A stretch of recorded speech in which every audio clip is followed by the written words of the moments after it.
ఒక బిచ్చగాన్ని ప్రాధేయపడాల్సిన అవసరం ఒక కోటీశ్వరుడికి ఎందుకొచ్చింది?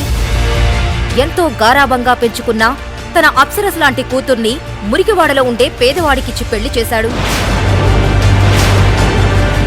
వాలంటైన్స్ డేకి నాకొక కాస్ట్లీ గిఫ్ట్ కావాలి. ఈ విరిగిపోయిన గాజు ముక్కంత వాల్యూ లేని ఈ బికారిగాడు ఒక పెద్ద బిజినెస్ మ్యాన్ అని అబద్ధం చెప్పి నా పెళ్లి చేశాం. ఎందుకు డాడ్? సాగర్ ఆ ఇంట్లో ఒక ఇల్లరికపు అల్లుడుగా ఉండిపోయాడు. కానీ అక్కడతను ఒక నౌకర్లా పనిచేస్తున్నాడు. కనీసం నీ భార్య కోరిన గిఫ్ట్ కూడా ఇవ్వలేవా? అరే బికారి, ఆగక్కడ. నేను నీకు మాటిస్తున్నాను, ఏదో ఒక రోజు అసలైన బ్రాండ్ నీకు గిఫ్ట్ తీసుకొని వస్తాను. మేడం, మీరు అగ్నిహోత్రి సార్ ఫ్రెండా? అతను అగ్నిహోత్రి కంపెనీస్ కి వారసుడు కదా.